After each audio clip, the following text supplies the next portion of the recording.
ఖర్గే సాక్షిగా కాంగ్రెస్ ప్రభుత్వం అది కామారెడ్డి డిక్లరేషన్ బీసీ డిక్లరేషన్ ఇచ్చాకనే స్థానిక సంస్థలకు వెళ్తా అని చెప్పిన పరిస్థితి. మరి ఇప్పుడు ఏంటన్నా ఆ ఊసు లేదు, ఆ మాట లేదు. మీరు సరైన ప్రశ్న అడిగారు. కాంగ్రెస్ పార్టీ చాలా మేనిఫెస్టోలు చాలా ఇచ్చింది. అవును. ఉదాహరణకి తీసుకుంటే హైదరాబాద్ యూత్ డిక్లరేషన్ అని ప్రియాంక గాంధీ ద్వారా డిక్లేర్ చేశారు. చేవేలలో ఎస్సీ ఎస్టీ డిక్లరేషన్ చేశారు, మైనారిటీ డిక్లరేషన్ చేశారు. ముఖ్యంగా ఇప్పుడు కామారెడ్డి బీసీ డిక్లరేషన్ విషయానికి వస్తే అసలు కామారెడ్డి బీసీ డిక్లరేషన్ ఏం చెప్తుందో చూద్దాం. అభయహస్తం మేనిఫెస్టో కామారెడ్డి బీసీ డిక్లరేషన్ లో ఫస్ట్ ఏబీసీ కేటగిరీలో ఏ కేటగిరీలో రిజర్వేషన్లు ఉన్నాయి. కులగణన, బీసీ కులగణన కాదు, సామాజిక కులగణన, అన్ని కులాల కులగణన. బీసీ కమిషన్ నివేదిక ఆధారంగా అధికారంలోకి వచ్చిన 6 నెలల్లోపే బీసీ రిజర్వేషన్ల పెంపు ఫస్ట్ అంశం. సెకండ్ అంశం, కొత్త స్థానిక సంస్థల్లో ప్రస్తుతం ఉన్న బీసీ రిజర్వేషన్లు 23% నుంచి 42% పెంపుదల చేస్తాము. ఆ పెంచినాకనే పంచాయతీలు మున్సిపాలిటీలలో దాదాపు 23,973 మంది బీసీలకు రాజకీయ ప్రాతినిధ్యం వస్తుంది. స్థానిక సంస్థల్లో బీసీ రిజర్వేషన్ల ఉపవర్గీకరణ, ప్రభుత్వ సివిల్ కన్స్ట్రక్షన్ మెయింటెనెన్స్ అన్ని డిపార్ట్మెంట్ కాంట్రాక్టర్లో బీసీలకు 42% రిజర్వేషన్లు. వీళ్ళు ఇంకా నిధులు ఎట్లా కేటాయించాలి, సంక్షేమం ఎట్లా కేటాయించారు మీరు అది స్క్రీన్ మీద వేయండి. మేము ప్రధానంగా కాంగ్రెస్ పార్టీకి మద్దతు తెలపడానికి ప్రధాన కారణం ఉద్యమకారులు, అమరవీరులు. సెకండ్, ప్రజా తెలంగాణ, అది దొరల తెలంగాణ పోవాలి, ప్రజాస్వామ్య తెలంగాణ. కామారెడ్డి బీసీ డిక్లరేషన్ అనేది 6 నెలల లోపు చేయాలి. ఒకటి ఇక్కడ ప్రజలందరూ గమనించాలి, కేసీఆర్ గారు 2014లో అధికారంలోకి వచ్చినాక సమగ్ర కుటుంబ సర్వే తోటి డేటా తీసుకున్నారు. బొంబాయిలో ఉన్నాడు, బొగ్గుబాయిలో ఉన్నాడు, దుబాయ్లో ఉన్నాడు రావాలి. ఈ సమగ్ర కుటుంబ సర్వేకి మీరు రాకపోతే చచ్చిపోయినట్టే. అంటే పాపం గల్ఫ్ కార్మికులు వచ్చారు, బొంబాయిలో పనిచేసేటోడు వచ్చిండు, దుబాయ్లో పనిచేసేటోడు వచ్చిండు, బొగ్గుబాయిలో పనిచేసేటోడు వచ్చారు, డేటా తీసుకున్నారు. దానికి కేసీఆర్ క్యాట్స్ ఆఫ్. ఏ ప్రభుత్వం అయినా ఒక సంక్షేమ పథకము, అభివృద్ధి పథకం పెట్టాలంటే ఆ రాష్ట్రంలో కానీ ఆ దేశంలో కానీ జనాభా యొక్క socio political economical demographic data ఉండాలి. ఏ పురుషులు ఎంతమంది ఉన్నారు, మహిళలు ఎంతమంది ఉన్నారు, పిల్లలు ఎంతమంది ఉన్నారు, 14 టీనేజ్ పిల్లలు ఎంతమంది ఉన్నారు, అన్ని లెక్కలు ఉండాలి. సెకండ్, వీటితో పాటు సామాజిక ఆర్థిక రాజకీయ స్థితిగతులు, ఒక భౌగోళిక పరిస్థితుల్లో ఏం పంటలు పండుతాయి, అక్కడ ఉన్న ప్రజల జీవన విధానం ఏంటి, మధ్యతరగతి ప్రజలు ఎంతమంది ఉన్నారు, పేద ప్రజలు ఎంతమంది ఉన్నారు, బిలో పావర్టీ లైన్ ఎంతమంది ఉన్నారు, రేషన్ కార్డు మీద ఎంతమంది ఆధారపడుతున్నారని పూర్తి డేటా తీసుకొని ఈ తెలంగాణని బంగారు తెలంగాణ చేయాలంటే ఆ డేటా అవసరం. సరే, కేసీఆర్ గారు మంచో చెడో 10 సంవత్సరాలు మనం అడిగినాము, ఆ డేటా బయట పెట్టలేదు. దానికోసం చాలా కొట్లాడినాం. ఈ కాంగ్రెస్ ప్రభుత్వము చాలాసార్లు ఇదే రేవంత్ రెడ్డి కానీ ఉత్తమ్ కుమార్ రెడ్డి గారు కానీ అదేమన్నా సీక్రెట్ డాక్యుమెంట్ దాకా అది నీ ముడి కింద పెట్టుకున్నావు, సీటు కింద ఎందుకు పెట్టట్లేదని పోరాటాలు చేశారు. వీళ్ళు రాగానే ఫస్ట్ ప్రకటిస్తామని చెప్పారు, మాకు ఎవరైతే హామీ ఇచ్చారు. మరి ప్రభుత్వం వచ్చి 5 నెలలు అయింది, ఇది 6వ నెల. Principal secretary, chief secretary madam, ఆమె పేరేం పేరు, శాంతికుమార్ గారి దగ్గర ఉంటుంది ఆ డాక్యుమెంట్. ఇట్లా 2 నిమిషాల్లో పెట్టచ్చు. రేవంత్ రెడ్డి అన్న ప్రమాణ స్వీకారంలోనే ఇగో ఇది సమగ్ర సర్వే డేటా, ఇది ప్రజలందరికీ పెడుతున్నాం. అదేమి దేశ భద్రతకు సంబంధించిన డాక్యుమెంట్ కాదు, అది రాష్ట్ర అంతర్గత భద్రతకి, నక్సలైట్లు, టెర్రరిస్టులకు సంబంధించిన సీక్రెట్ కాదు, లేదా కేసీఆర్ దోచుకున్న ఆస్తుల వివరాలు కాదు, రాజకీయ నాయకుల బ్లాక్ మనీ వివరాలు కాదు. ఈ రాష్ట్రంలో ఎంతమంది ఎస్సీలు ఉన్నారు, ఎంతమంది ఎస్టీలు ఉన్నారు, ఎంతమంది బీసీలు ఉన్నారు, ఎంతమంది బ్రాహ్మణులు ఉన్నారు, ఎంతమంది వైశ్యాస్ ఉన్నారు, ఎంతమంది వెలమ దొరలు ఉన్నారు, ఎంతమంది రెడ్డి దొరలు ఉన్నారు, ఎంతమంది జైన్లు ఉన్నారు, ఎంతమంది క్రిస్టియన్లు ఉన్నారు, ఎంతమంది పార్సీలు ఉన్నారు, ఎంతమంది గుజరాతీలు ఉన్నారు, డేటా తెలవాలి. డేటా ఈ సమాజము, data is development. Modern statistics data అనేది చాలా కీలకం. ఇది data driven society. Data interpretation, data analysis ఏ ప్రభుత్వ సంక్షేమ పథకానికైనా even artificial intelligence, machine learning వాడుతున్నారు వేరే దేశాల్లో. చిన్న చిన్న దేశాల్లో ప్రతి సంవత్సరము పుట్టిన ప్రతి బిడ్డ లెక్క వాళ్ళ దగ్గర ఉంటుంది, చనిపోయిన డెత్ రేట్ ఉంటుంది, మరణ రేట్ ఉంటుంది, దానికి అనుగుణంగా వాళ్ళ బడ్జెట్ కేటాయింపులు ఉంటాయి. సమాజంలో జరిగే సంఘర్షణ, వాటాల కొట్లాట. గణతంత్రము అంటే, గణము అంటే తల, ఎన్ని తలలు ఉన్నాయో అన్ని తలలకి వాటా కేటాయించాలి. రాజ్యాంగ స్ఫూర్తి ఏంటంటే ప్రజలందరికీ సామాజిక ఆర్థిక సంక్షేమము, స్వేచ్ఛ, స్వాతంత్రము, వనరులలో ఎటువంటి వివక్ష లేకుండా పంపిణీ జరగాలి. ఇవాళ దేశంలో ఎట్లయిపోయిందంటే 143 కోట్ల భారతదేశ జనాభాలో 1931లో ప్రొఫెసర్ మహలోబినస్ అనేట ఆయన బ్రిటిష్ వాళ్ళతోటే ఒక రీసెర్చ్ చేపిస్తే ప్రతి సంవత్సరము ఎస్సీల లెక్క, ఎస్టీల లెక్క తీసిరు. అప్పటి నుంచి జనాభా లెక్క తీసిరు, బీసీల లెక్క తీసిరు. తాళసింగారం అని మనకి ఇక్కడ నల్గొండ దగ్గర ఉంటుంది. తాళసింగారం అనే ఊర్లో విలేజ్ మోనోగ్రాఫ్ అనే ప్రాజెక్ట్ తీసుకున్నారు. అంటే ఆ విలేజ్లో ఎన్ని బర్రెలు ఉన్నాయి, ఎన్ని కోళ్ళు ఉన్నాయి, ఎన్ని తాడి చెట్లు ఉన్నాయి, ఎన్ని మర్రి చెట్లు ఉన్నాయి అనేది కూడా డేటా తీసుకున్నారు. అంటే ఫ్లోరా అండ్ ఫోనా, ఓకే, పశు సంపద, మానవ వనరులు అన్ని తీసుకుంటే అది విలేజ్ మోనోగ్రాఫ్ అనేది ఇవాళ డెవలప్మెంట్లో కానీ డెవలప్మెంట్ స్టడీస్లో, స్టాటిస్టిక్స్లో, సైకాలజీ, సోషియాలజీలో ఒక పార్ట్. భారతదేశం మొత్తంలో ఉన్న అన్ని గ్రామాలు అట్లా చేయాలని చెప్పిండు ఆయన. దాన్ని బేస్ చేసుకొని 1931 నుంచి జనాభా లెక్కలు జరుగుతున్నాయి. 1951లో జనాభా లెక్క జరిగినప్పుడు ఎస్సీ కాలము జనాభా లెక్క ఇంత పెద్ద దేశంలో తీయాలంటే చాలా ఖర్చుతో కూడుకున్నది, చాలా రిస్క్తో కూడుకున్నది. ఎస్సీ కాలం ఉంది, ఎస్టీ కాలం ఉంది, మైనారిటీ కాలం ఉంది, ముస్లిం ఉంది, జైన్ ఉంది, పార్సీ ఉంది, క్రిస్టియన్లు ఉన్నారు, ఆంగ్లో ఇండియన్స్ ఉన్నారు.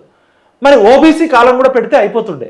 51 నుంచి మొన్న 2021 లెక్కలు జరగాల్సిన వరకు 75 సంవత్సరాల స్వతంత్ర భారతావనిలో ఈ దేశంలో సగభాగం బీసీలు ఉన్నారు. అది అవునన్నా కాదన్నా అందరూ ఒప్పుకున్నారు. మరి బీసీ అనేది నువ్వు పెడుతున్నావు, ఎంబీసీ అనేది పెడుతున్నావు. పెట్టినప్పుడు ఈ జనాభా ఎంత ఉన్నారో ఎందుకు లెక్క పట్టావు? ఇప్పుడు ఏమవుతుందంటే ప్రాబ్లము, బీహార్లో కానీ తమిళనాడులో కానీ ఇప్పుడు మా బీసీలు 60% ఉన్నారు, మాకు రిజర్వేషన్లు కావాలంటే సుప్రీంకోర్టు ఏం చెప్పిందంటే వర్టికల్గా ఒక రూల్ ఇచ్చింది. Indira Sahani versus Indian government కేసులో రిజర్వేషన్లు 50% మించకూడదు, 50% పైన ఉన్నారంటే మీరు జనాభా లెక్క తీయండి. ఏ ప్రాతిపదికన బీసీలకు రిజర్వేషన్లు ఇస్తారని మండల కమిషన్ గొడవప్పుడు అయింది. ఈ దేశ జనాభాలో రిజర్వేషన్లు ఇవ్వకపోవడము అవి పక్కకు పెడితే సగభాగమైన మహిళల గురించి పట్టించుకోరు, సగభాగమైన బీసీల లెక్క ఉండదు. అంటే నాగరిక సమాజంలో దేంతో ఉంచాలో కూడా తెలియదు. బయట ఎక్కడైనా కంట్రీస్లో ఇది తెలిస్తే వరల్డ్ బిగ్గెస్ట్ డెమోక్రటిక్ కంట్రీ, ఇంత పెద్ద సూపర్ పవర్, ఎకనామికల్ పవర్ సగభాగమైన బీసీల లెక్క లేదంటే వీళ్ళు ఏం ప్రభుత్వాలు నడుపుతున్నారు, ఏం పాలకులకు సోయింది, సిగ్గుచేటిది. ఒక పొలిటికల్ సైన్స్ స్కాలర్గా కానీ ఒక పబ్లిక్ పాలసీ ఎక్స్పర్ట్గా అసలు చేయకపోవడం క్రైమ్ ఇది. డేటా సగం జనాభా డేటా లేదంటే నువ్వు ఏం ప్రణాళిక సంఘం నడిపినావు, ఏం నీతి ఆయోగ్ నడుపుతున్నావు? సుప్రీంకోర్టు ఎప్పుడు అడిగినా మా దగ్గర డేటా లేదంటావు. అంటే ఈ దేశంలో ఫారెస్ట్ డిపార్ట్మెంట్లో ఒక యాక్ట్ ఉంటుంది. మా ఖమ్మం జిల్లా ఫారెస్ట్లో ఎన్ని జిట్రేగి చెట్లు ఉన్నాయి, జిట్రేగి చెట్టు అంటే నల్ల టేకు కన్నా కాస్ట్లీ, బ్లాక్ వుడ్ చాలా కాస్ట్లీ. ఎన్ని టేకు చెట్లు ఉన్నాయి, ఎన్ని జింక పిల్లలు పెడుతున్నాయి, ఎన్ని కుందేలు పిల్లలు, అంటే ఎక్స్పాన్షన్ రేషియో ప్రకారం ఒక అంచనా ఉంటుంది. చెట్ల లెక్క ఉంటుంది, అడవులో ఉన్న జంతువుల లెక్క ఉంటుంది. కరెంటు డిపార్ట్మెంట్లో వంగిపోయిన సిమెంట్ స్తంభాలెన్ని, అల్యూమినియం స్తంభాలన్నీ లెక్క ఉంటుంది. జూ పార్కులో ఉన్న తాబేలు మీద ఉన్న నక్షత్రాలు లెక్క ఉంటుంది. కానీ ఈ దేశ జనాభాలో సగభాగమైన బీసీల లెక్క పెట్టని ఈ ప్రభుత్వాలు ఎంత దమనకాండ చేస్తున్నాయో ఆలోచించాలి. ఇది నాగరిక సమాజంలో అనాగరిక చర్య. ఎందుకంటే మనుషులుగానే గుర్తించలే, మహిళలకి రావాల్సిన వాటా దక్కలేదు, బీసీల లెక్క లేదంటే ఇప్పటికైనా ఆలోచించండి. అది ఏ పార్టీ అయినా ఏ ప్రభుత్వం అయినా.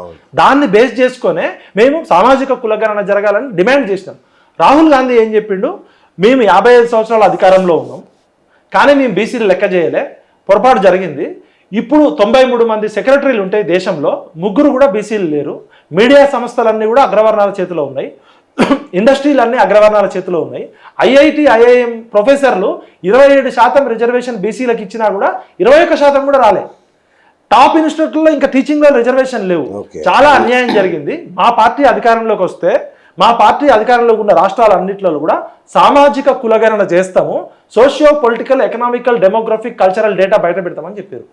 హ్యాట్స్ ఆఫ్, రాహుల్ గాంధీ చెప్పింది సూపర్. వాళ్ళ నెహ్రూ చేయలే, ఇందిరాగాంధీ చేయలే, రాజీవ్ గాంధీ చేయలే, సోనియా గాంధీ చేయలే, మన్మోహన్ సింగ్ చేయలే. దానికి వాళ్ళు బహిరంగ క్షమాపణ చెప్పాలి. రాహుల్ గాంధీ మంచి చెప్పిండు, ఓకే, సామాజిక న్యాయం అంటున్నాడు, భారత్ జోడో అంటున్నాడు. మరి 6 నెలలు అయింది కదా అధికారంలోకి వచ్చి, 6 నిమిషాల పని కేసీఆర్ చేసిన సమగ్ర సర్వే డేటా ఎందుకు బయట పెట్టలేదు? ఇలా కాంగ్రెస్ కార్యకర్తలు ఆలోచించాలి, సమాజం ఆలోచించాలి. పక్కనున్న కర్ణాటక రాష్ట్రంలో క్యాస్ట్ సెన్సస్ తీసిరు, ఇంతవరకు బయట పెట్టలేదు.